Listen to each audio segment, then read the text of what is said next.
Welcome to my bewitching podcast, where I take you on a journey to initiate you into the mysteries and pleasures of all things magical and more. I'm Julie Nelson, Rich Witch, botanical perfumer, astrologer, and creator of the Fragrant Oracle.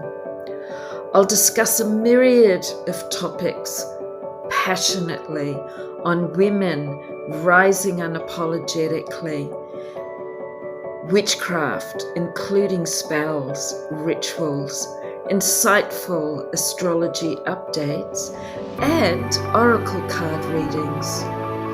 I'll also introduce you to special guests who share their bountiful knowledge and experience in the art of witchcraft, the intuitive and healing arts, and being wildly unapologetic.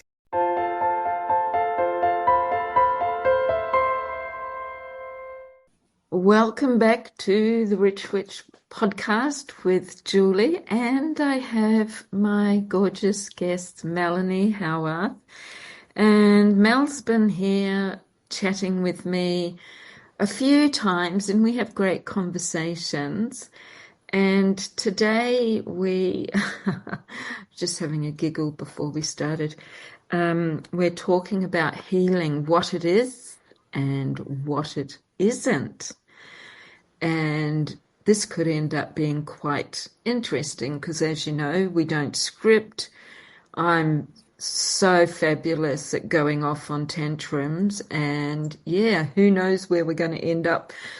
However, I'm going to hand you over to Mel to introduce herself in case you haven't heard any of the podcasts we've done together.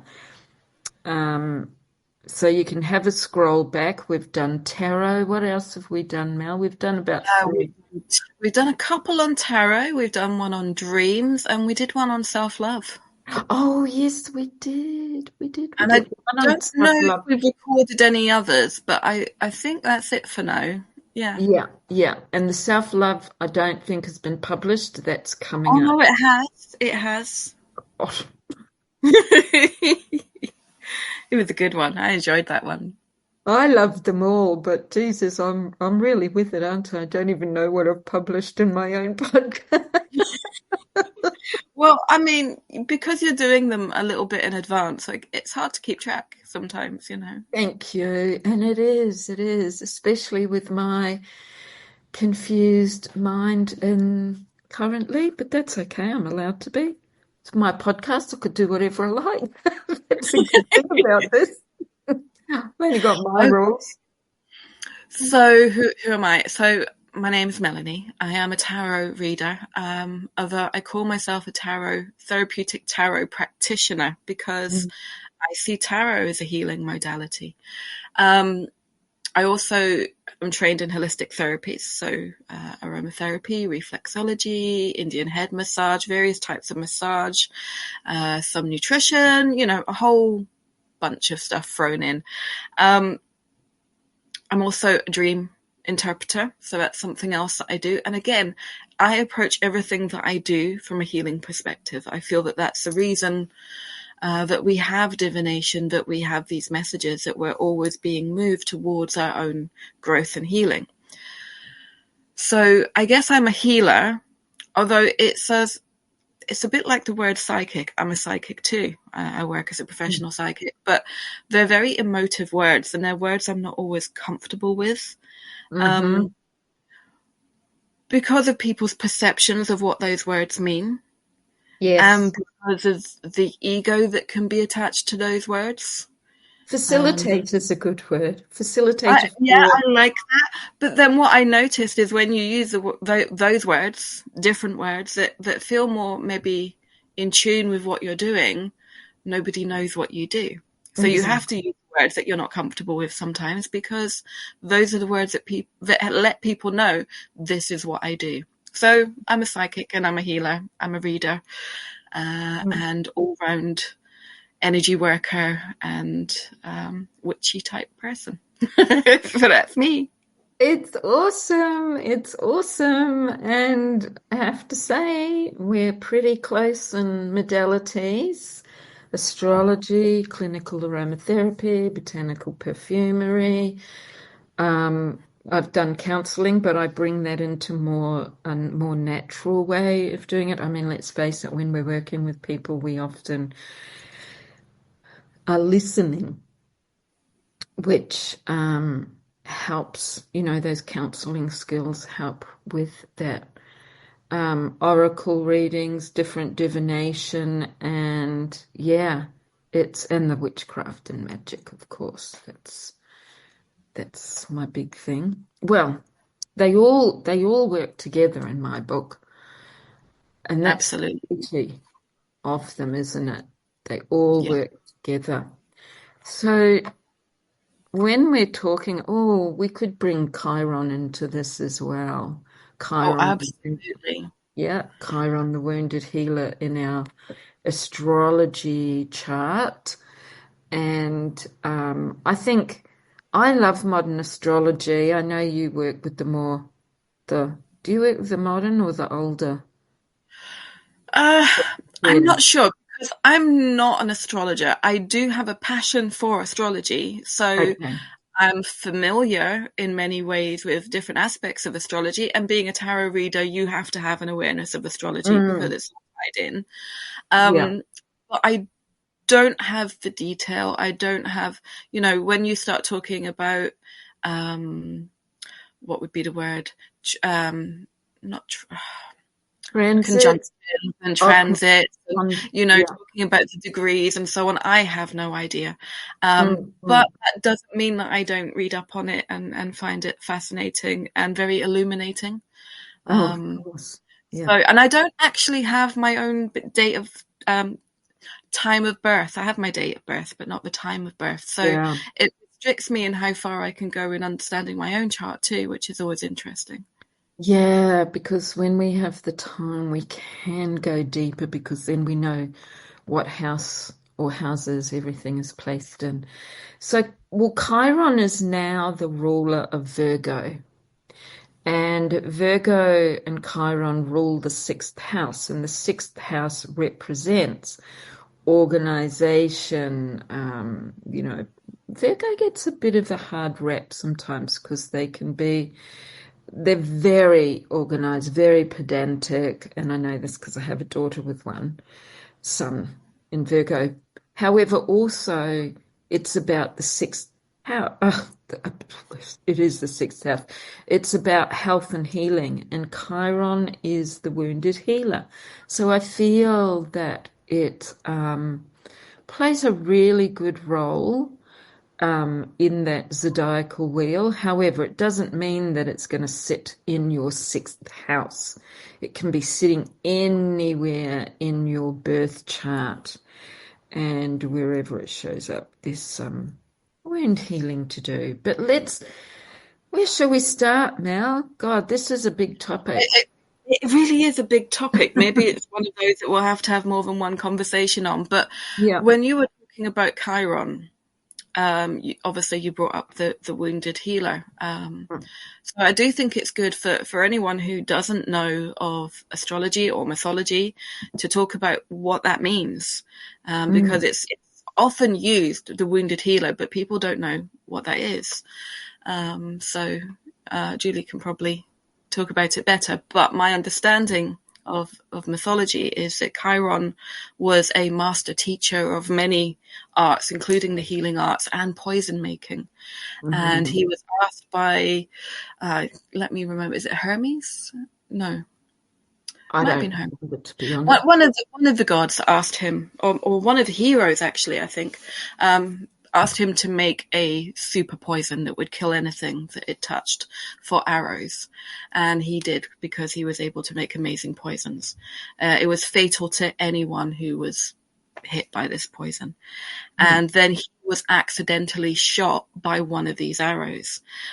Because he was immortal, he couldn't die, but because this was a perfect poison, he was in pain forevermore, and he was Mm. trying to heal himself with all his healing arts, and it made him a better healer. And so the essence of the primal wound, which is what Chiron in a chart represents, is our wound that we cannot really heal, but we are always working on. And that process elevates us. It makes us grow. It makes us develop. And many healers, many people who do the work that Julie and I do, will have had trauma, will have had really difficult experiences. And the process of going through those experiences and working on ourselves helps us working with our clients, and helps us be better healers. And so I think that's a good place to start. And that was perfect to talk about. Very, very good. And I think too, so let us just to explain to people, if they wanted to look at where Chiron was sitting in their chart, they do need to know their time of birth. And if you're unsure and you were born in a hospital and that hospital is still open, you can write to the hospital. Look, I know here it's between $30 and $50 to get your birth certificate with your time of birth on it. In Australia and New Zealand, they never put our times of birth on our actual paperwork when we were actually born. They'd record it, but it wasn't on your whatever. I don't know why they have to fill out so much paperwork. But anyway, so now the other thing is, if you have an idea of when you were born, you could always, there are some people that specialize in working out your birth time through kinesiology. So that's another option, and it's about trusting and then looking at the chart and see what you resonate with. Sometimes it might not, the difference might be very minimal, and other times it can be quite big. It depends on the time frame. So the further away from the actual real time was, then, you know, the whole chart can change. It just depends, and that's more the inner planets because they move faster. But you can get a pretty good picture, and you can still do a good reading without your time of birth. It's just that you don't know where it's the houses, and the houses represent different areas of our life. So first house is the self and how we present ourselves to the world, or how people perceive us. I'll just give you a few. Like the third house is communication, creative communication. It's in the air element. Seventh house is Libra and Venus, and that's all about relationships, and it can be the relationship with yourself or other people. Then we've got 10th house, just as an example, is for business. It's other things too, but I'm just giving you a quick outlook. So wherever the planets and signs are sitting, that will give you the essence of, well, the energy that is dancing around in that area of your life. Then you have the transits, and the transits are where the planets are moving at any given time over the top of your birth chart, which never changes.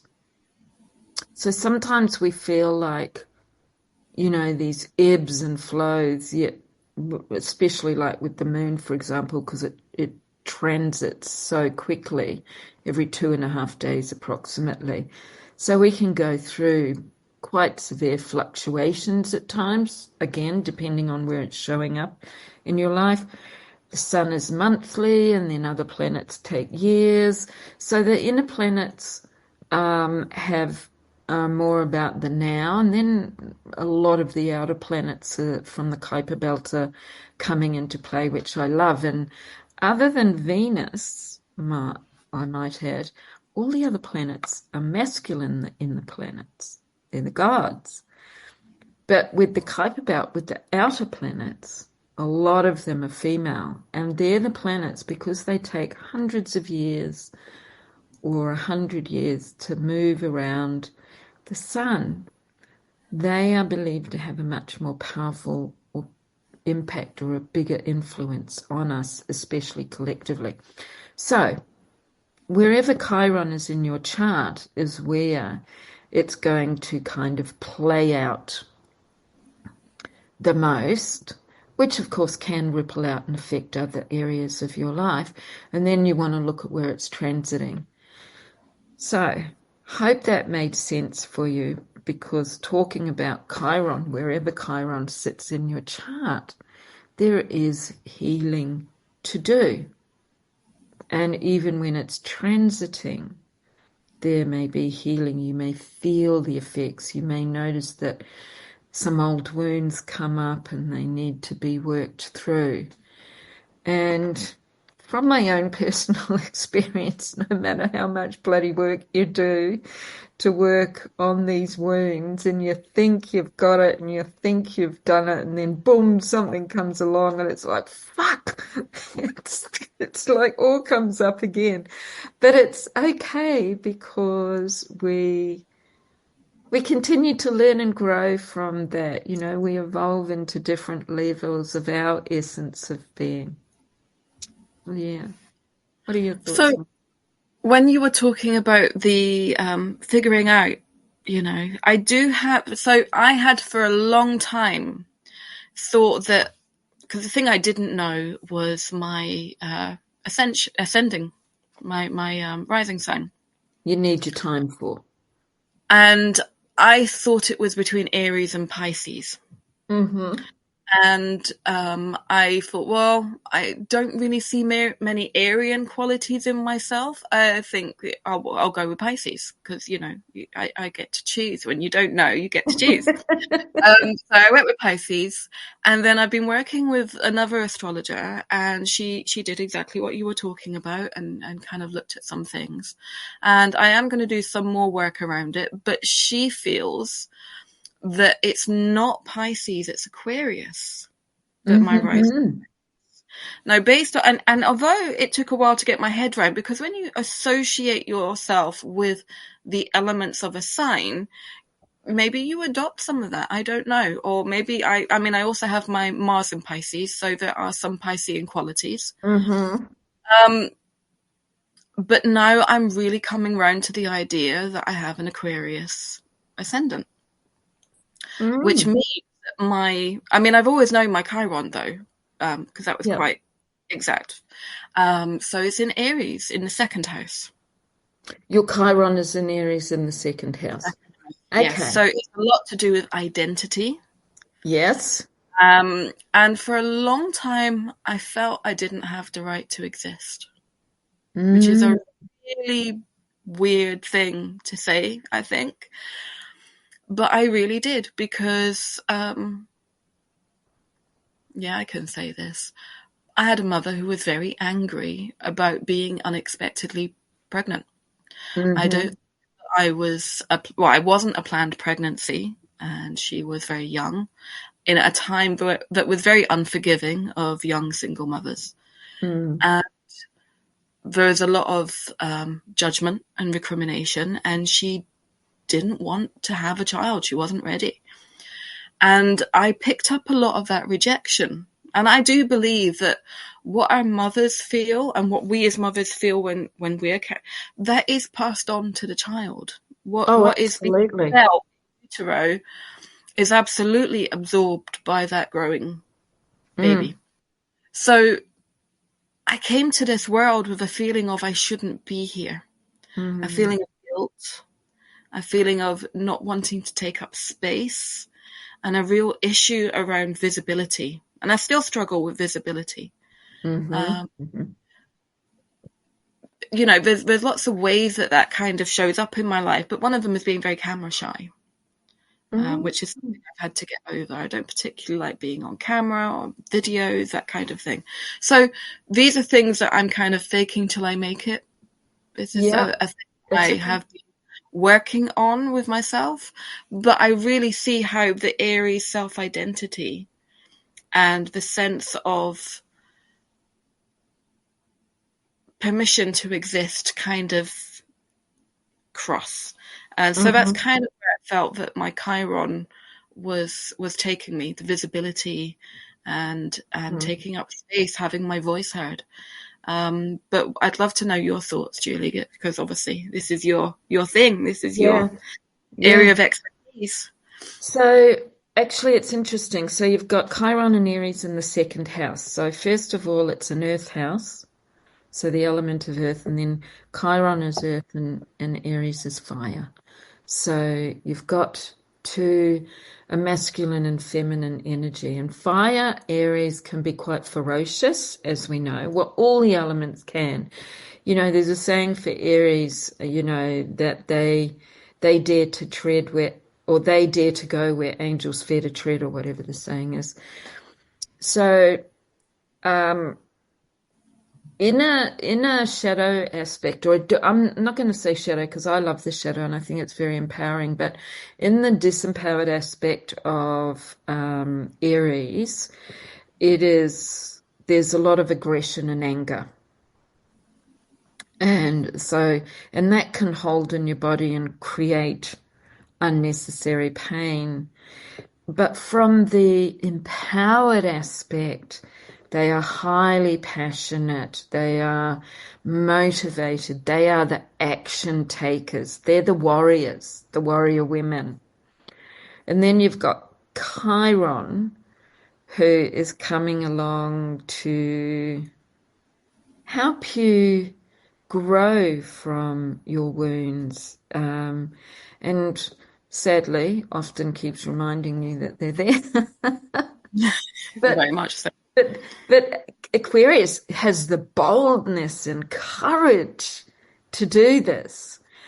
Then I look at the underpinning. So the natural rulers of the second house are Taurus and Venus. So I believe that they have an influence underlying from your birth chart. So I'm a Taurus sun as well. Okay, so right. So there will be, and it's the house of the so being Venus, it's the house of your own money, sensuality, pleasure, you know, the hedonistic qualities. And so what's coming to me, because I usually need to actually look at the wheel of a chart, but what is coming to me in messages is that with that underpinning energy, so you've got the Taurus anyway, that part of the healing can be through like that Venusian and Taurus energy. And by that can be, you know, doing things that for you are pleasurable. And we know, it's well known, I've said this so many times, people probably get sick of me saying it, but Venus is well known for her love, her beauty, her abundance, her prosperity, you know, and she is ruling one of the houses of money. But she's also the goddess of victory and determining the outcome. So this is very. Bye to you now. Okay, bye. Bye. Sorry. All right, daughter. Yeah. So Venus is the goddess of victory and determining the outcome. And it's important to remember too that all of the deities, the planets, they all have a empowered space and a disempowered space. And this is where we have choice. And sometimes we're not even aware of that, but the beauty about understanding your chart, is then that you can make decisions to work with those energies. Then you've got the transits over the top. So I look at 3 layers. And the transits are where the stars, the planets are moving at any given time. And sometimes they might land on aspects in your chart. So, for example, if you had Mars coming over your second house, your blueprint, your astrology birth chart, with Chiron and Aries there, that will enhance the essence of Aries because Mars rules Aries. So then it's like, where am I? Like, am I feeling in a disempowered, angry state, or am I feeling really empowered and motivated? So Mars will come along and enhance that energy. If it was a Chiron return, things might come up for you that you really need to take a look at. And perhaps there is some up leveling with healing and that to go through. Okay. Does that make Okay. sense? Or if Venus came Absolutely. over, she might be saying one of many things. Oh, there's an We've opportunity. got a Venus retrograde at the moment, don't we? I We're in, believe. yeah, she's gone into Pisces. Yes, we are, sorry. Um, but it depends on where she's sitting in your chart as to where that's going Ah, to show up in your life. But if she was transiting your first or second house where Aries and Chiron is, then there's things that could be about your own money. Are there any, especially with Chiron in the second house, money wounds?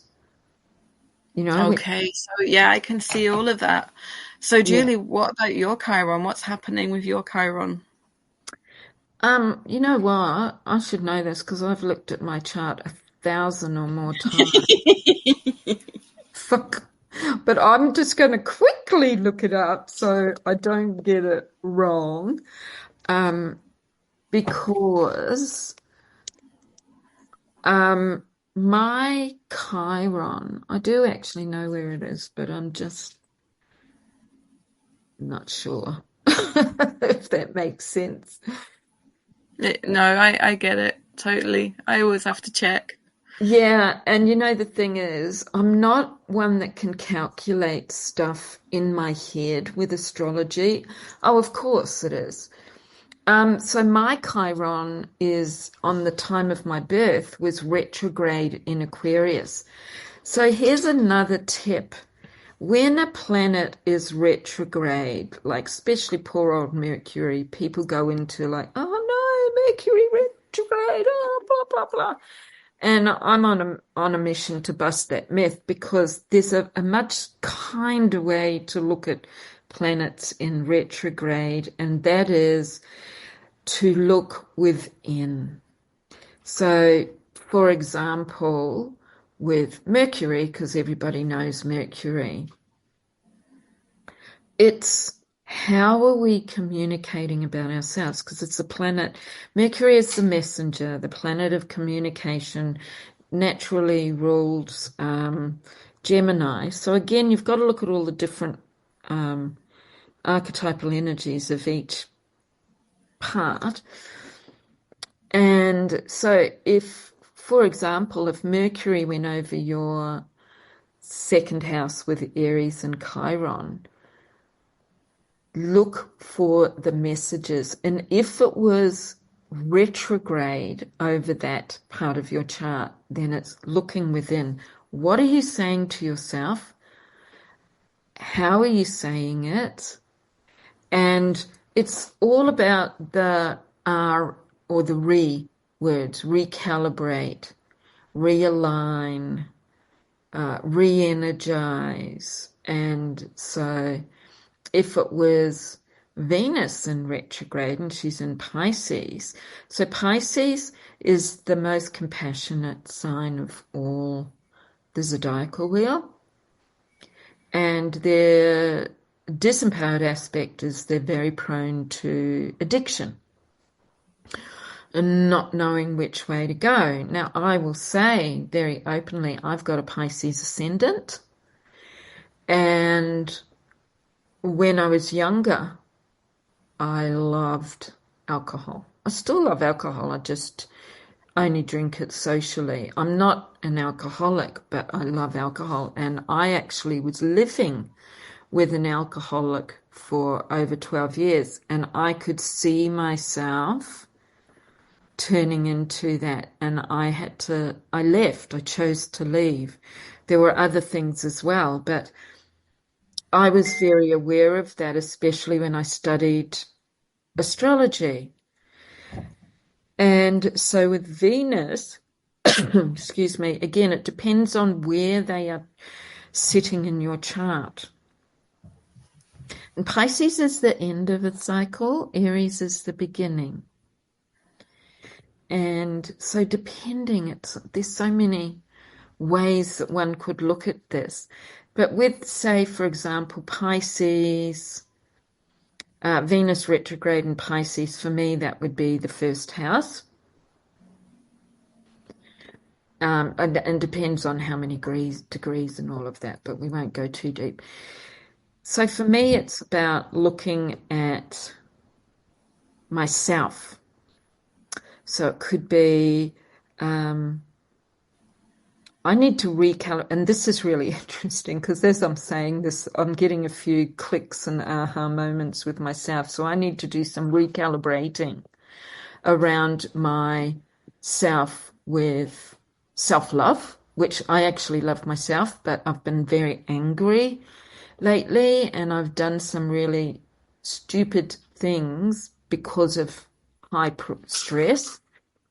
And so I haven't stopped to think and check. So this is kind of like, Julie, you need to take care of yourself a little bit more. And also be compassionate with myself, because it's so easy to be that for other people. Don't turn to alcohol. I'm just saying these off the top of my head, right? So how I show up. So if I'm not loving myself, if I'm angry with myself, that's how people are going to see me. If I forgive myself and am showing more compassionate with myself, then people are going to see that energy come from me. So Venus retrograde. So keywords: victory, determining the outcome, prosperity, love, beauty, abundance. So bring these all to yourself. What can I do to empower myself? Because this is a really healing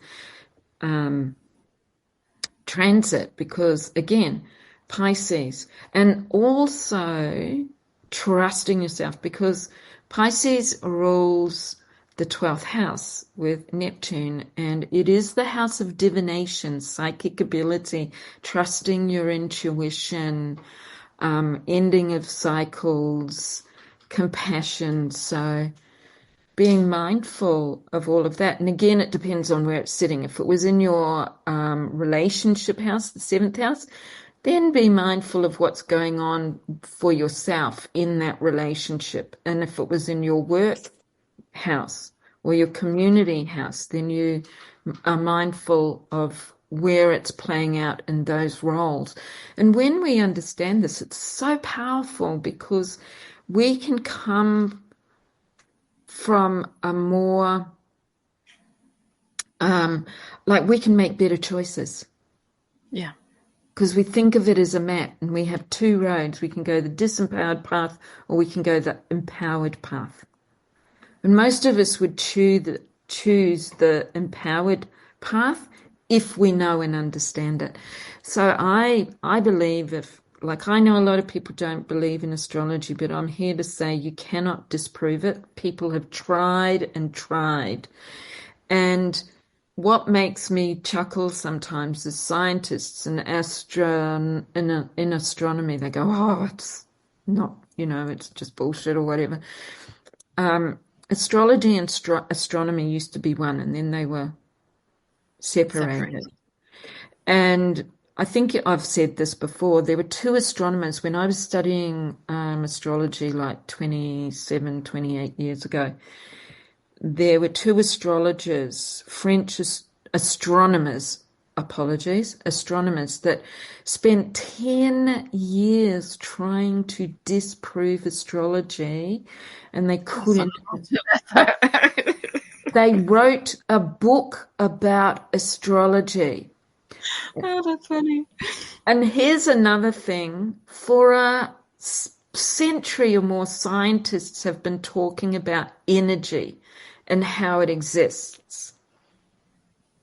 Everything emanates energy, and that is why we are impacted by the cosmos, the planets, the signs, because energy becomes matter, and scientists have proven this. So it always makes me chuckle when they're the ones that turn around and say, there's no proof. Fuck, if they spent the money on studying people and transits and tracking it, they would see, and this is how the ancients survived. This is what they lived by. The movement of the stars and the moon and the sun, how they grew food, and so yeah, I'll be in the argument with anybody about astrology. So I guess, going back to what we were talking about, Mm, if people do want to know more about their primal wound, Chiron is a really good place to start. But yes. I want to reframe it a little bit, because we started out with saying, what healing is and what healing isn't. Mm, I just want to say, so many people believe that healing or being healed is the same as cured. And it's not the yeah. same thing. It's No, not the it's same not. thing. A person, if I lose a leg, if I have a leg amputated, that's never going to be cured. I'm never going to grow that leg back. That's right. But I can be healed, and I can have support. I can have physiotherapy. I can have, various types of rehabilitation support so that I can function. And can I just add too that they Yeah, are go now ahead. they're starting to develop exoskeletal. So people that may be missing legs and arms can have the exo, that will be, Wow, I reckon, in about 20 years. They've already started in America, probably other countries that are ahead of us as well. beautiful. I hope that happens. I really do. Me too. Um, and I hope it's available for all, because it needs to be. This is Um, the thing. Money. Yes. yeah, but and people that have maybe life-threatening conditions, terminal illnesses, healing for the terminally ill is not about curing. It's No. about giving people quality of life and well-being and so on. And obviously, sometimes healing is a cure. Sometimes Mm. Mm. Can be it's both. about achieving the best possible outcome, whatever is possible. Yes. Now, I say that, but I also believe that we are all energy and that almost anything is possible. So Yes. it's a weird sort of dichotomy, It but it does is. exist. It absolutely. So the thing is that we know that I believe that the human body, within reason, has the power to heal itself without pharmaceuticals. And there are some things that need surgical procedures, and who knows what we can potentially be able to do, because one of the things is we know we have, as a population of people around the world, have been suppressed and indoctrinated, and this has had a powerful impact on people's belief systems and what they are capable of achieving on all levels and in every aspects of our life. Medicine is getting better, but you brought up something that I think is very important, because I have had the privilege of supporting, or I don't want to say working, but supporting people that have been terminally ill. And the difference it has made to them from the time they've come to me and the time they've left has been amazing. So I'll give you a couple of examples. And I definitely didn't, she wasn't healed, but she had some healing. And she was one of my dear friend's mothers who had terminal cancer. And they came to my home. And when I saw her, because she chose not to have any more treatments, and she was green, she was grey, and there was nothing, there was emptiness there. But she was still able to move, because she didn't have very long and she wanted to go home. And my friend wanted to take her out. So they came to my place and I did some aromatherapy treatments. And the colour on her face changed. Her cheeks became flushed. Her whole energy shifted. And she walked away. She said, "Oh my, that was so good." And that was beautiful for her. It was very beautiful for me to witness as well. Because she came in like looking like she was almost gone, but she left with some colour and feeling better. And that is a type of healing. Oh, absolutely. And support. And I've even nursed somebody through the last 6 weeks of their life. And it's very humbling. It's an absolute privilege to work with people that are going through that phase. So I love that you said that, because it isn't our natural therapies and other ways of other types of medicine, natural or pharmaceutical, they all have their place and they can heal as in cure some things. So for example, if you had a skin rash, that can be cured, but a lot of it is to do with underlying issues, so many different underlying issues. If somebody's got a terminal condition, or they've just got a chronic condition that is congenital, at this point, we can treat the symptoms to make it more comfortable for them. But yes, we may not be able to cure that condition. So that was a really good point. And the other thing that I wanted to talk about in terms of healing and the word healer is, like you said, the body heals itself. When you're young and you fall over and you scrape your knee, a scab forms. The matrix of cells regrows, and then the scab falls off, and there you are, perfectly healed. And the body does that.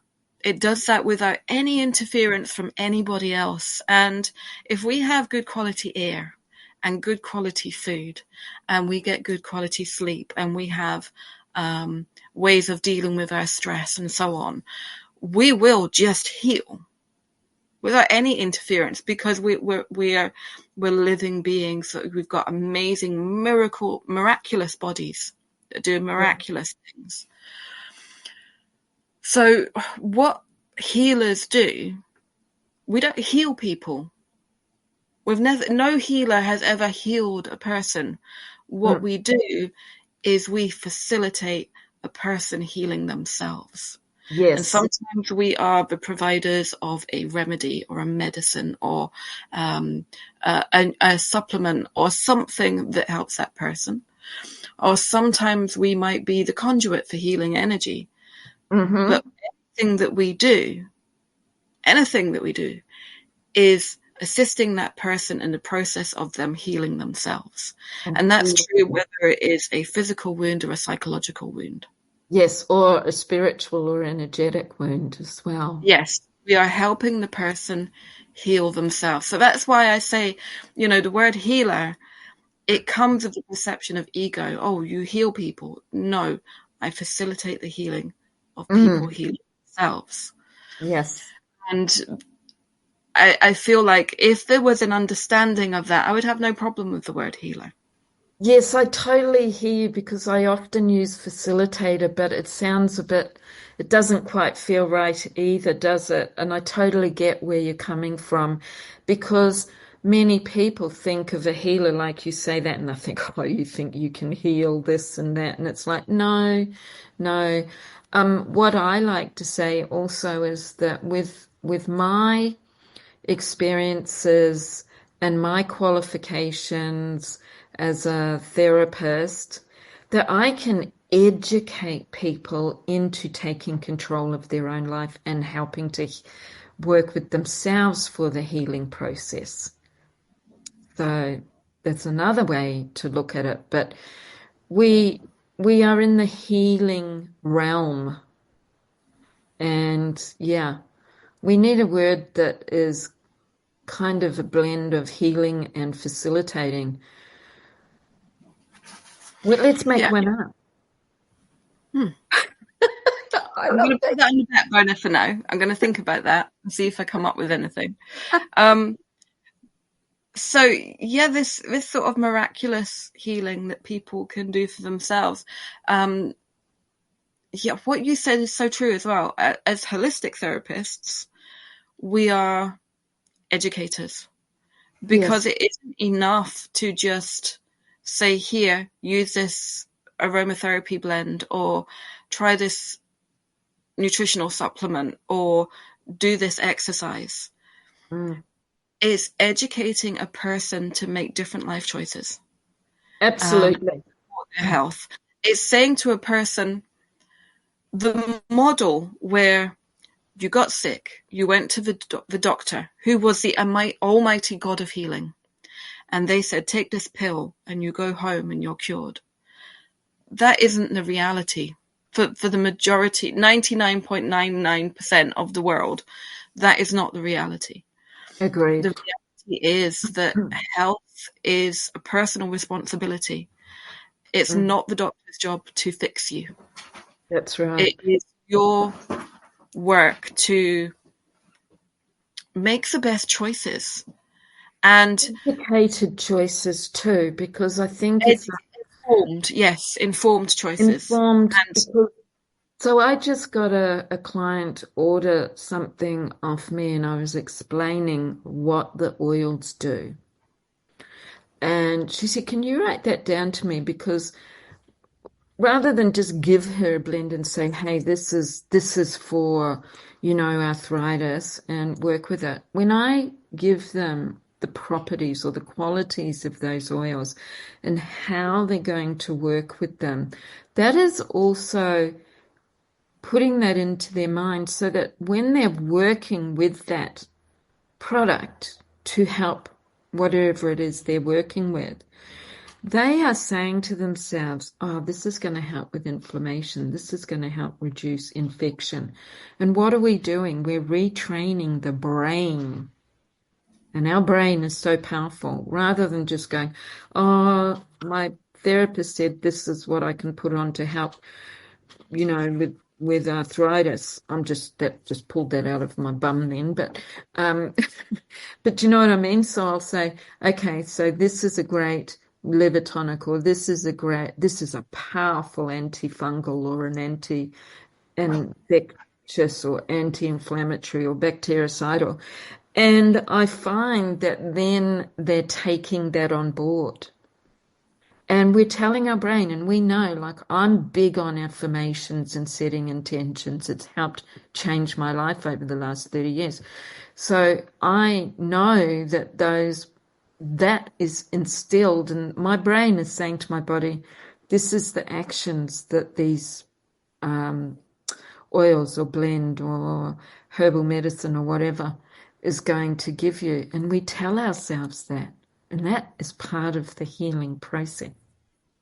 yes, and because the other word that I think is worth explaining is holistic. What does holistic mean? Mm-hmm. looking at within and without. It means looking at the person as a whole being, a spiritual, emotional, physical, energetic being.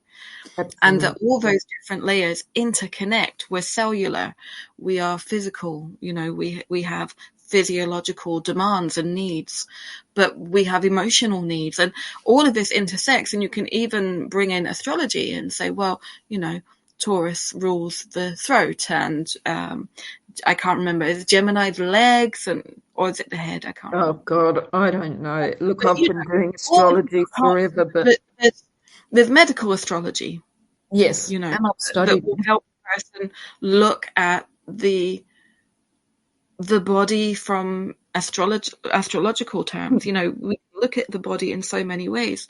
When we look at Eastern medicine, particularly TCM, which is probably the one that I know the most about,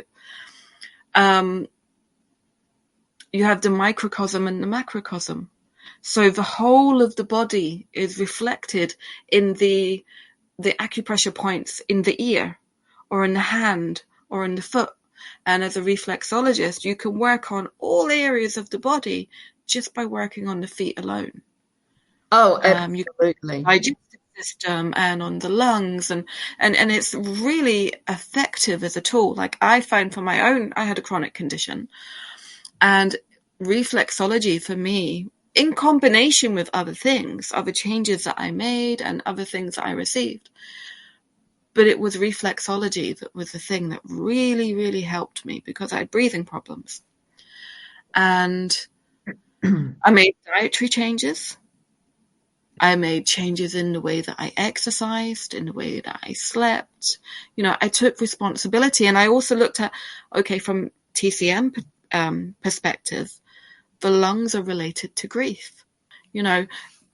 All these things interconnect. And so if you have a psychological issue, you're going to have physiological issues. If you have a body problem, it's going to have an impact on your mental well-being and your Absolutely. spiritual well-being, and so on. Yeah. So we're not symptoms. We're not just a walking bag of symptoms when we're unwell or when we're suffering from something. And having someone work with you as a healer, they're there to facilitate your healing process, but you have to own your healing process. It has to be your healing process. Yeah, it And can't be done for you. action. Yeah. Yeah, it's being done with you to support you, but then you also have to take steps. And I Yeah. think that's the biggest thing that holistic medicine does. It hands the responsibility of health back to the person. Yes, because we want you to be healthy and not keep coming back to us time after time after time after time. That's not what it's about. And I will say, like, our state of mind is very important. Now, there are things that we can do, like intention setting, affirmations, and this all comes to retraining the brain. This is not pretend. This is real. It's all been proven. There's the food we eat. My God, the saying "we are what we eat" could not be more true, in my personal opinion. It's so important to eat well, good nutritious food and hydrate ourselves. We need to be hydrated for our brain to function clearly. And exercise. Well, you don't have to be a bloody marathon runner, but keep moving and keep your body, as supple and stretched. Like I'm 66 and I have noticed in the last 2 years how much my body has changed. And I go to hydrotherapy twice a week and I dance 3 times a week. And yet I can still feel myself losing strength. And so I'm thinking, okay, what do I need to do now? Perhaps just walk every day, which I haven't done yet because, man, I think summer's forgotten it's summer over here. It's been like bloody winter, except for today in the last, well, where I live. So yeah, it's important to take steps energetically, spiritually, physiologically, emotionally, psychologically for our well-being. And that is a holistic approach. And where medicine, pharmaceutical medicine comes in, because it has its place right now, I do feel that people are being over-medicated, and I know that here, they are encouraged to write out a certain amount of prescriptions for each visit or each day, which is fucking appalling. But I had a rant about this earlier on today. However, you can, like for me, one of my dreams with living in and out of hospital with my daughter for 15 years because she had two life-threatening conditions and nearly died a few times, I brought in everything. I brought in spiritual healing, energetic healing, all the natural therapies, the nutrition, and then there was all the medical aspect as well. And I never, ever solely relied on the medical. And in fact, when she was about 18 months or 2 years young, they said to me they didn't think she was going to survive. And I was actually studying. I'd started studying aromatherapy. And I thought, oh, fuck this. Like, I just called on everything that I could. I got, accused of neglect and told that I should give up this natural therapies business. But me being me, like I was a fierce mama, and it was just like, fuck off. You do everything you can. So it's important to take responsibility for yourself, because the truth is, and there are some brilliant doctors out there in all different levels and paths, but there are some fucking lousy ones out there too, and that goes the same for natural therapies. There are charlatans and there are people that are completely dedicated to supporting people. But at the end of the day, it is up to us as individuals. And I was going to say something else, but I've forgotten. As I do, but it's really you feel empowered when you see that you yourself are creating a better body, a better mind, better energy, your own. And it is very empowering, and you will start to see yourself get stronger and more resilient. And belief, our mindset when it comes to health is key as well. Nutrition and our mindset, how we think. Like, one of my favorite sayings, I don't remember who the original person was, but what we speak, we create. Well, I say what we think, feel, and speak, we create. Our words are a wand. And it can be really hard to believe in yourself sometimes. It can be like you do want to just give up. But when you've got somebody that is a good therapist, a good person that can guide you into ways or down paths that are going to be good for your healing, it's so much nicer to have that support. And the other thing too is that it's really important that you get along with the person that is helping you to facilitate your own healing as well. And if you don't have a good relationship with them, that's going to have a massive impact as well. So think about that. Don't be with somebody just because they might be fantastic for somebody that's recommended, but you don't feel aligned. Then move on and find somebody else. Oh, I totally agree. And I also want to talk about energy healing, whatever type of energy healing it is, because, a lot of people are aware of Reiki, but there are many other energy type healings. And on a base level, it's all the same thing. So I've done energy healing physically in person with someone, and I've also done it remotely. But again, I want to say that if someone says that they are an energy healer, see how they talk about that, because they are not the healer. I mean, I don't judge a person for using the word, because it's how people understand it. And that's, like I said, Yes. if you use those words, people don't know what you do, and then they don't seek you out. But when you are doing energy healing, you are not using your energy to heal a person. It isn't the power of your amazing aura or your spiritual strength or anything like that. You're a conduit, you're a tube that allows the healing energy to flow. And Absolutely. healing is coming through you, not from you. Mm-hmm. If that isn't a sentiment that the person you're working with has, then they're more about ego than anything else. And unfortunately, you were talking about good healers and bad healers. Mm. Healing attracts people who are wounded, because, the wounded healer, we're all working on Mm-hmm. ourselves. This is where we get the empathy Absolutely. to work with other people. But some healers are in it for their own gratification. Mm-hmm. Mm-hmm. And it can attract people who are quite narcissistic or sociopathic, or things of that nature. Weirdly, and I'm not going to say that these are necessarily bad, but there's been studies that have shown that quite often people who do surgery are quite psychopathic. But it's because it takes a certain level of mental strength to be able to cut someone open. Mm-hmm. Mm-hmm. And most of us don't have that ability, No. because there's a feeling of being held back from doing a thing like that. So it's not always bad. Particularly in allopathic medicine, you might want someone who has the ability to do the things that they have to do. Yes.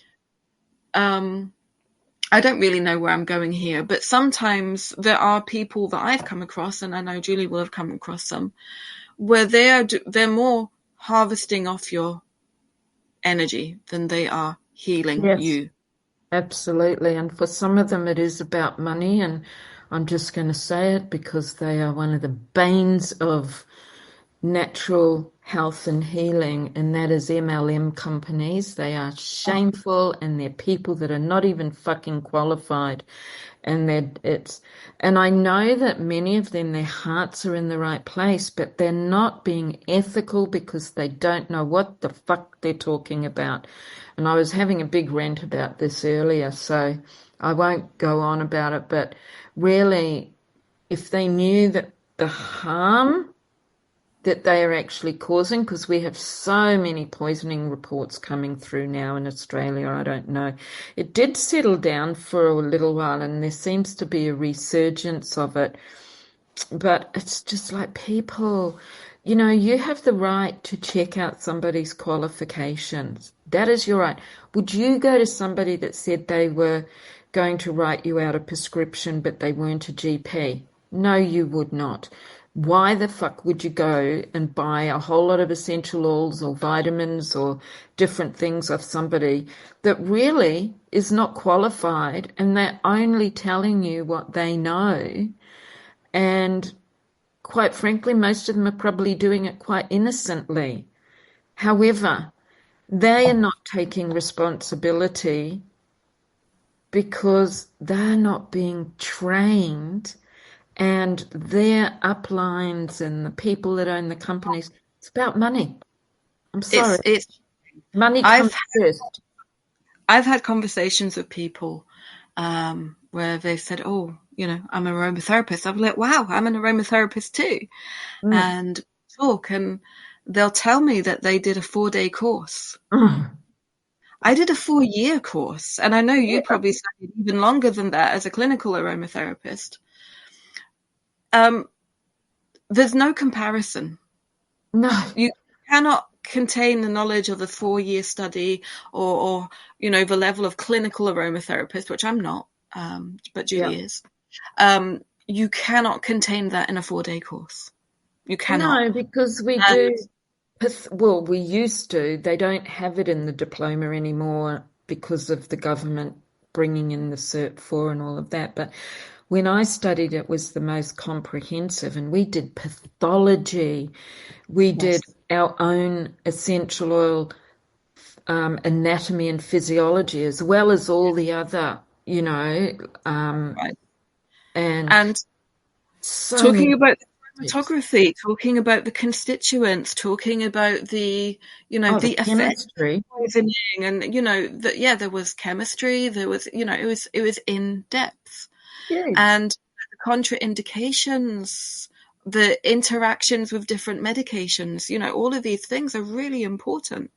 And then you have people who are just trying to be salespeople, thinking that they are aromatherapists. And when I said, well, with respect, I Mm, don't feel you can call yourself an aromatherapist after a 4-day training. And absolutely. I explained to her why, and she said, "Oh, you're just gatekeeping." Well, why the fuck wouldn't you? I'm a gatekeeper and I don't mind being a gatekeeper because here's the thing. They are the ones that are causing all the poisoning issues and putting people out, professional people out of work. And as I said, like, oh my God, I get so fucking angry with them. But it's just like, people that have spent thousands of dollars and years in study and have had to do like there's clinical hours, as you said, there's chemistry, there's pathology, there's anatomy and physiology, there's different types of body works, and then you don't just go and do a course and learn about essential oils. You do essential oils and then you do clinical and body systems. And, like we as aromatherapists did 4 different anatomy and physiology that in itself was like 18 months of training. And then So, the first aid, hmm? we First had to do aid. courses. Uh, like it does require a lot more than people realize. But I also want to say, if you're at home and you've been told, you've gone to the shop and you've bought your oils and you're using them, you might be putting a few drops in your bath, or you might be putting some in a diffuser, or making a nice blend for yourself. That's not wrong. No. But when you're looking to treat conditions, unless you've had qualified advice or you have done your research, it's not safe necessarily. And Well, it's not safe and it's downright dangerous. Yeah. yeah, so Um, it's not irresponsible. about taking essential oils away from people, because lots of people buy them, lots of people use them, and that's fine. And that's why when you go to certain retailers, they sell the ones that are probably the safest, and people Hmm. say, why can't I get this oil or that oil? Because those aren't necessarily safe for inexperienced use. Yeah, well, they've had less issues with testing and all of that. And the other thing is that don't underestimate the power of them because they're 70 times stronger than the original plant material that they come from. And so a lot isn't better. And this is the problem. Oh my God, I can spend hours on this topic. I can't tell you over the 30 plus years. Like, I've done so many talks and I do get angry about it because it's just irresponsible and just too many people are reporting poisonous or physical reactions, and it's Like just skin sensitization, there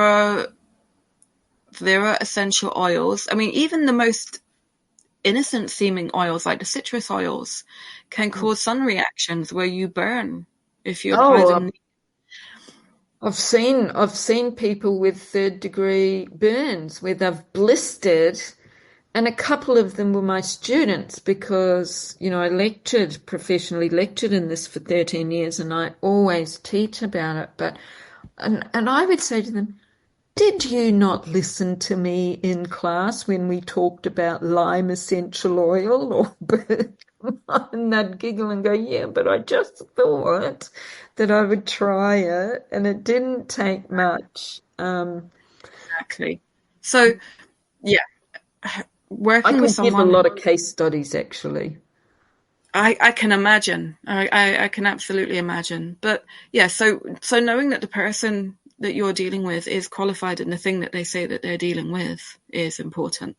And then you've got things like tarot, which I do say is a healing therapy, and dream interpretation, which I've talked about. And I don't have a qualification in both, but I have been doing them for over 35 years. Yeah. And A there different aren't level of healing. different level of healing. Yes, exactly. And also emotional healing, Yes. taking it away from the physiological.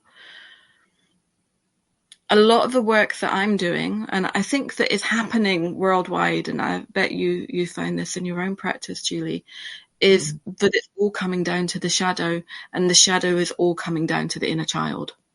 Yes. With practically everything. The mother wound, the father wound, the inner child, and the shadow that is created. And I see this all the time. If it's Absolutely. a relationship problem, if it's a confidence problem, just everything seems to come back to these.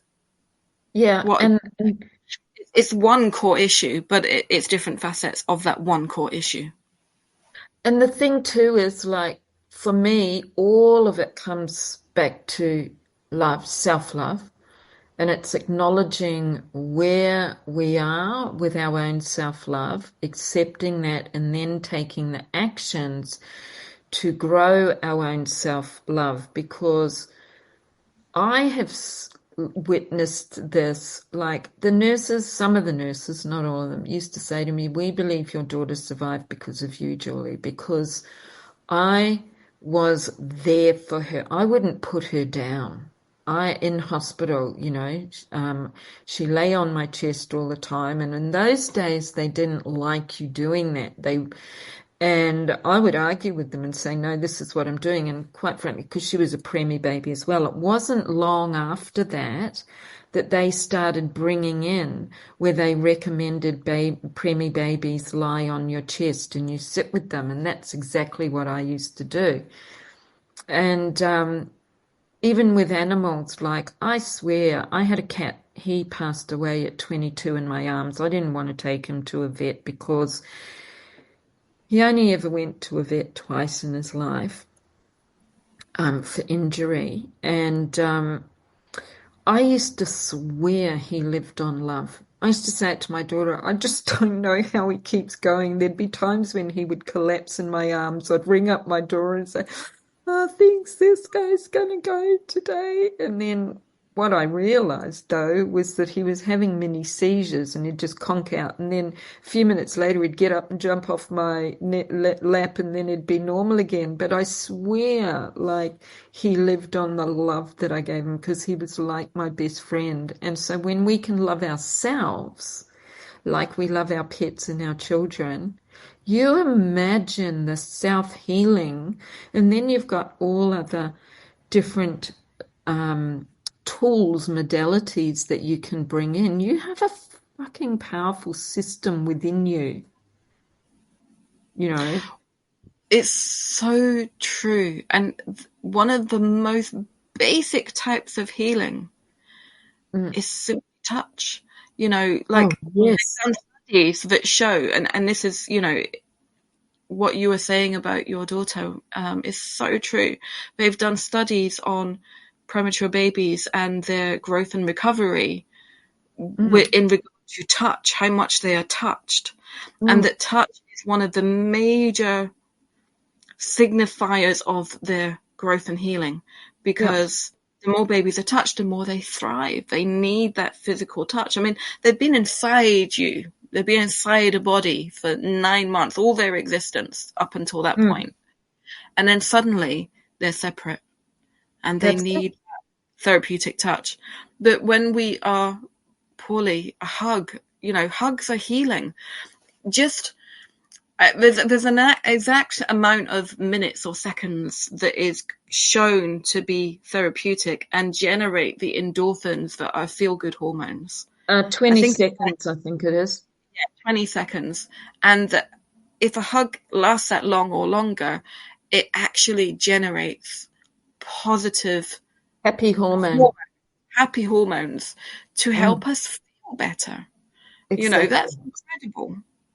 And it's quite interesting how many people find it hard to hug for 20 seconds. It's actually not that long, but I know because I'm a hugger Yeah. and I don't want to let people go sometimes. I can feel that resistance. And I go, no, keep hugging. And it's like my daughter was 7 months when she decided to enter this realm. And I used to say to the nurses, she's lying on my chest, she's got my heartbeat, and that's it. I am not putting her back in the crib. I used to fight with them, but it was like, I remember when I first heard that they started doing that, and I thought, yes, because that heartbeat, well, we know that a certain amount of energy comes from our heart. Like we've got our brain where there's the electromagnetic waves that come out, and it might be, I can't remember the exact, I used to know, but say for our brain, it might be 2 meters. For our heart, it can be up to 9 meters or perhaps more. So that energy, that resonance, you can imagine from your heart how healing that would be. And also we know, like when we talk about energy and healing energy, we're very aware of it. We may not necessarily believe it, but how many times have you walked into a space and you've either gone, oh shit, I don't like the energy here, something doesn't feel right, so you'll leave, or you might persevere and deal with it. I personally prefer to leave. Or you walk into a place and go, oh my God, it feels so good here, I want to stay here. That's the energy, Yeah. and our energy is weaving through that. So powerful. Our bodies are so intelligent. We know everything we need to know. We just don't know that we know because it's Wow. been suppressed. Yeah. And our healing knowledge has been suppressed. And what I find fascinating is when you look at the ancient healing modalities, Mm, TCM, um, Ayurveda, these mm. different ways of Pioneer healing in medicine. different traditions, they all come to the very, very similar conclusions. For example, you have acupressure points in TCM and in Shiatsu, and Mm, then you have um, the chakras, but then which are the body energy centers. You also have the nadis, which are where lines of energy intersect, just like the acupressure points. mm, They mm. all talk about the energy body, and they talk about the different types of biological makeup of people. You have the TCM modalities. Are you a wood element? Are you a metal element? And so on. And then you have the what do they call them now? Doshas, I think it is. Oh, yes, yes. And you have I can't remember what the three of them are called off the top of my head, but you have the different types according to Ayurveda. And then you look at different texts on healing in the Celtic tradition, in the Native American, and so on, and Egyptian healing. And they're all coming to the same conclusions. We are a physical body, but we are also an energy body. Oh, absolutely. And We our physical body There's is not energy one too. without the other Yes, but even our in this physical body. life on this planet. I'm so sorry, Julie. Yeah, no, it's true. Yeah. What are you sorry about? No, I was talking over you and I didn't mean to. Oh God, don't worry. I do it to you too. We get there in the end. I'm not bothered. But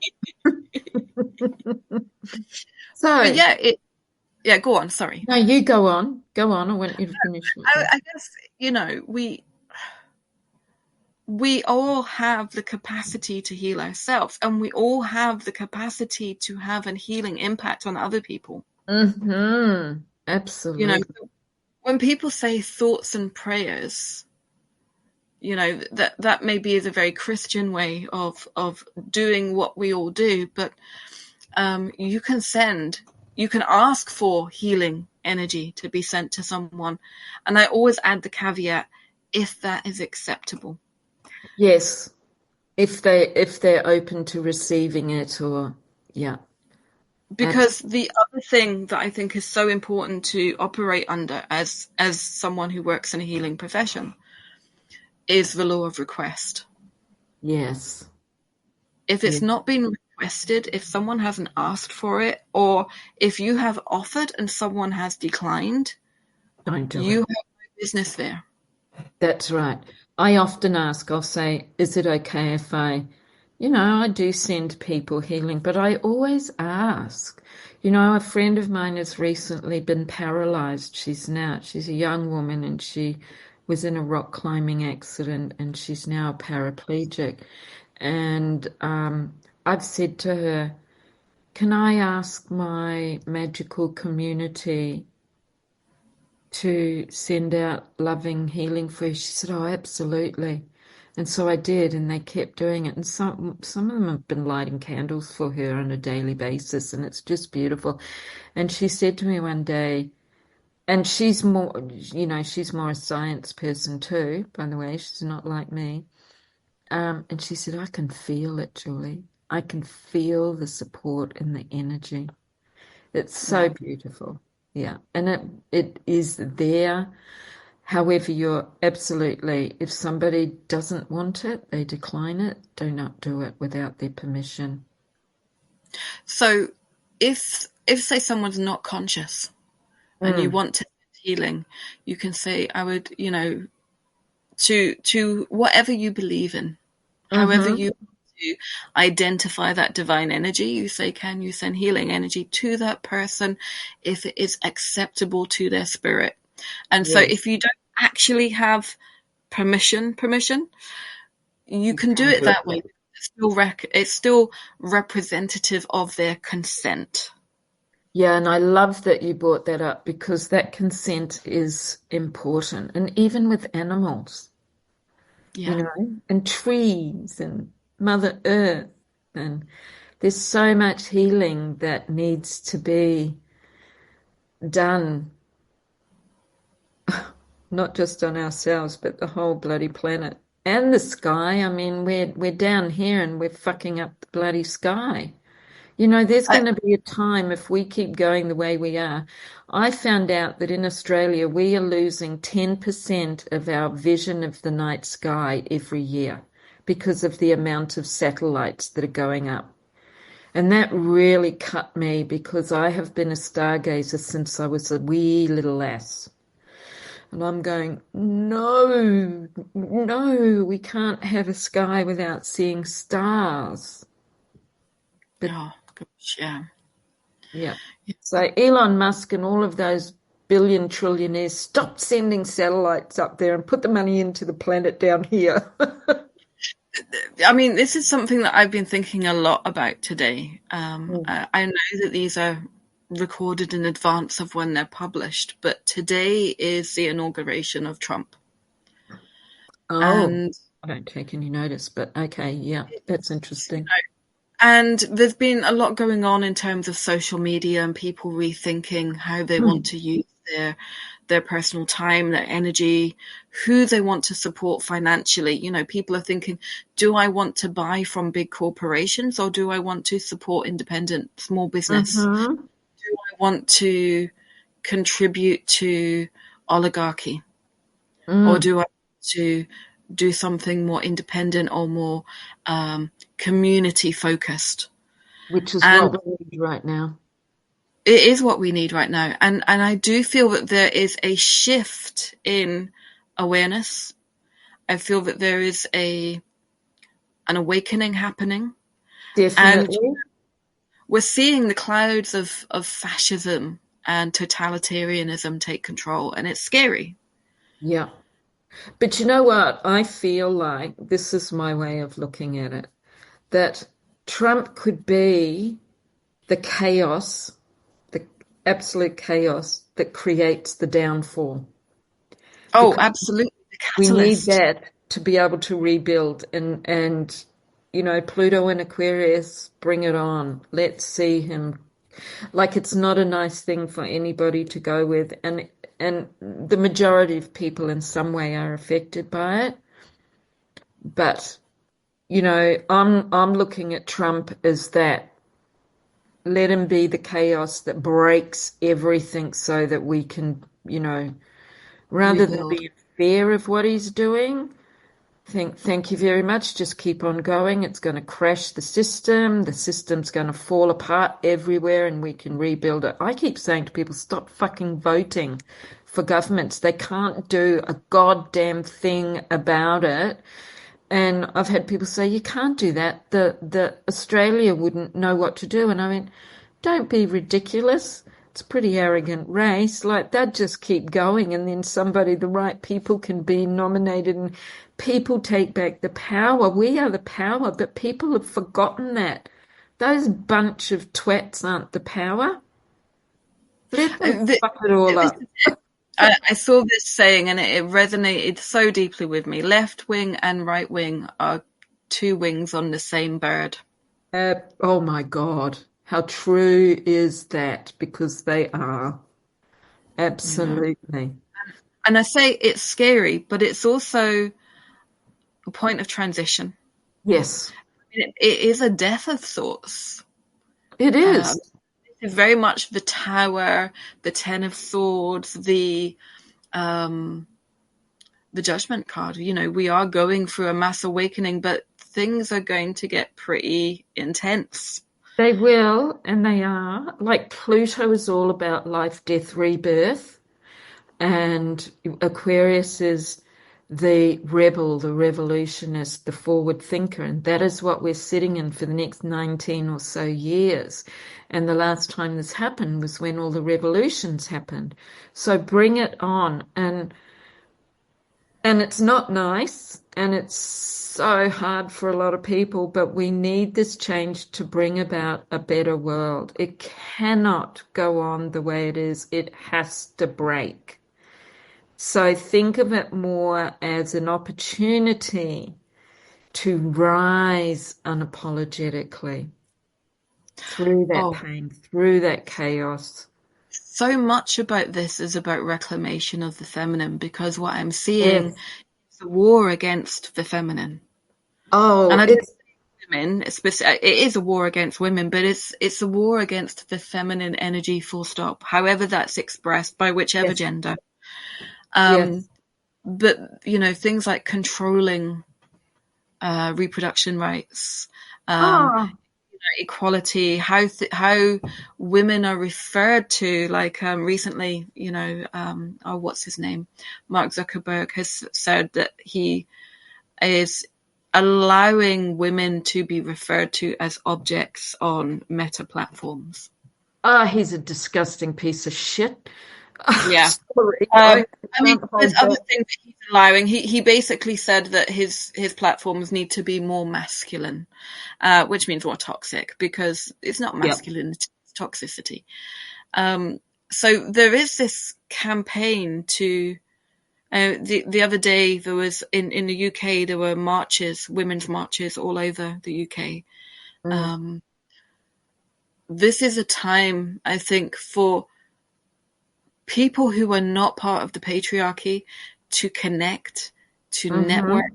support, to be the opposition and to be Absolutely. the healer because we do need to heal. We need to heal ourselves and we need Mm-hmm. to heal our communities and our societies as a whole. Absolutely. And standing in our power, speaking our truth is a part of that healing. And I can tell you, I cannot imagine in this country if our politicians tried to bring in what Trump is. I think that women around Australia would gather and storm them. I just can't see it happening. Um, And it just appalls me that people actually agree with it. It's nobody's fucking business what a woman does with her body other than herself. And to say that she could be jailed for 30 years, even if it's a sexual assault, is just one of the most absurd things I've ever heard. So, as I said, he can be the chaos. And we as women are far, far stronger because of all that we have to experience in our lives for this physical body. And, you know, like women have risen and come a long way, but I've been saying for the past several years, patriarchy is fighting back, and we have to keep standing and keep moving forward. It is not going away, and so it's really important to not be afraid. Find people that you align with. Find people that have your back and you have their back. Be a community. And a lot of men are also, so when we talk about the feminine and masculine, men are standing up for women as well. A lot still aren't. I know in the, like 18 months or, no, it was 2 years ago, one woman every 7 days was murdered in Australia by her male partner. Now it is one in every 4 days. And I think for you in the UK, when it was 1 in 7 days here, it was 2 a week there, and it's gotten worse over. Now, does that not say something about where these patriarchal fucking that's what I call evil. That is what I call evil. And that's why the healing is needed more than ever before. Absolutely. And we have to start with healing ourselves. And by doing that, we can gather in communities and be with like-minded, soulful men and women and stand and just go, enough, enough. And I am seeing more and more people moving in that direction. And it's not going to happen overnight, but it is happening. And just remember that for anybody that feels scared, that feels that fear, you are not alone. I think that's really important. You are not alone. Absolutely. And you are powerful. We are powerful. Yeah. Yeah. Maybe that's a note to almost finish on, my love. I think so. I think so. We're not alone. We are powerful. And we want to create harmony. I don't even say balance. It's harmony, you know. And it's even within ourselves, with the masculine and in the feminine. Sometimes we need to step into a more masculine way. Other times it's a more feminine way. And it's about creating harmony with the two and creating that harmony within yourself. And find people that you've got their back and they've got yours. And fuck the rest of them. Education, whatever we do in life, for me, education, I always come back to education. Education is key. Educate yourself and trust yourself. Dare I say it, I was walking down the road the other day and there was some Christians standing there, you know, trying to initiate people, and they had this big sign that said something like, it's about respect. And I can't tell you, it took me so much not to turn around and say, you are the ones that killed innocent people. You tortured them, you murdered them, you know, you are the ones that need to learn respect. I don't care what somebody else believes in or what they do, as long as they don't push it on anybody else. But that is the truth. And it took me a lot, because I was feeling pretty shitted off that day, because I've had a lot happen. And I thought, do not do it, Julie. Do not keep walking. Ignore. And normally, and it was because of my own energy that I didn't. Otherwise, what I have done before is gone up and have conversations, and I've diplomatically challenged them. But I wasn't. I was in that, like, you know, blame mode, which is not a good space to be. Anyway, I'm owning that. Anyway, my love, do you have any last words? Well, we started this off about what healing is and what healing isn't. And I think healing at the moment, it is about healing self. It is looking for people to facilitate your healing journey. Mm. But it's also looking at what impact can I have Mm.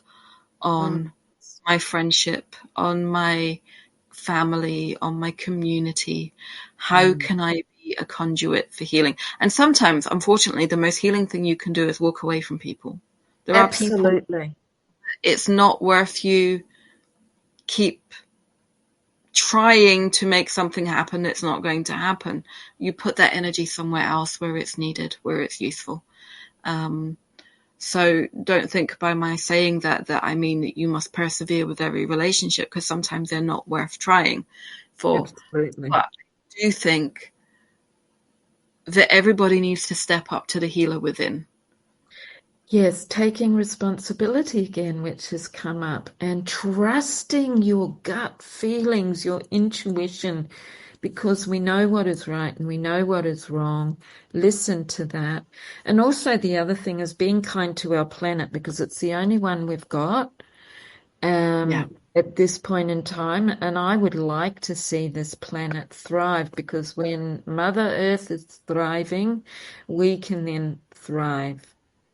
Oh, on that point, Mother Earth is our biggest healer, because Yes, all the food that we eat, all the water we drink, all the absolutely. plants that are grown come from her. And when you study aromatherapy or herbalism or anything that is plant-based in a healing sense, we're told that for every ailment, for every illness, there is a plant remedy available.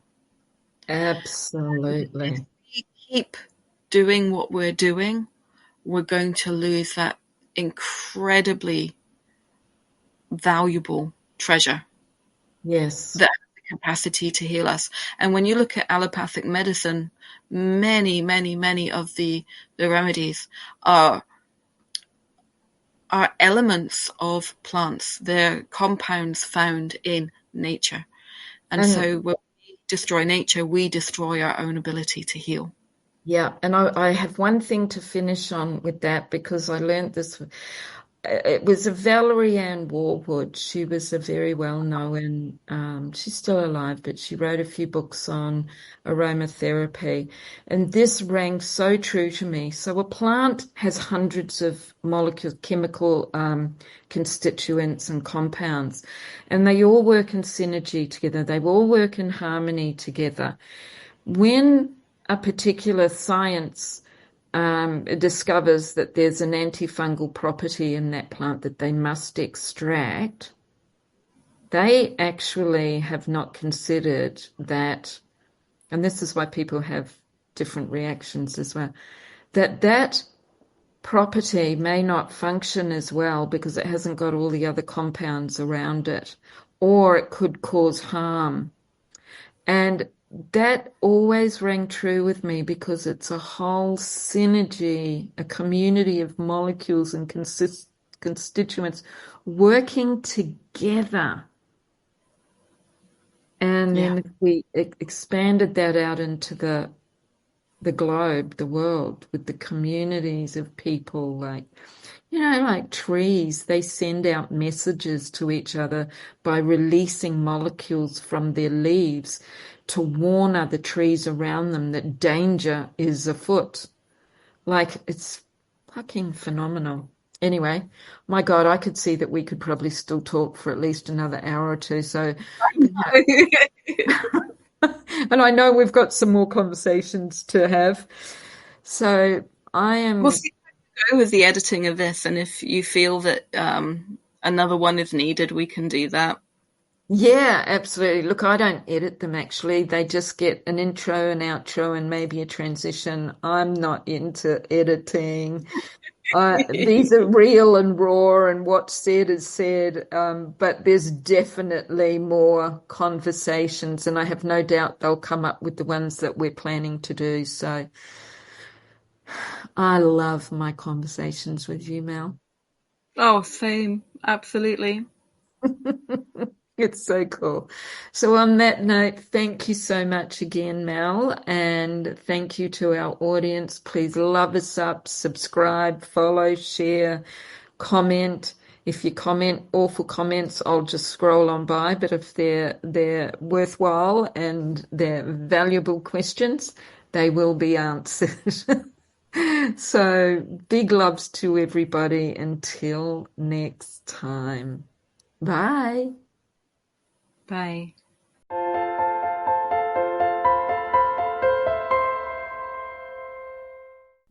Thank you for joining us on the enchanting journey through the realms of magic, mystique, and self-discovery. I hope you enjoyed our time together on the Rich Witch podcast, where we delve into the depths of witchcraft, astrology, and the unapologetic rise of women. Please subscribe, rate, and leave a review. And as we wrap up, I encourage you to carry the wisdom and magic we've shared into your own life.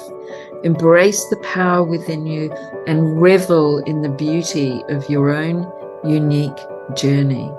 Stay tuned for more magic, and in the meantime, stay curious and know your magic is a gift to the world. Blessed be, beautiful ones, and remember, the magic is always within you. This is Julie Nelson, signing off.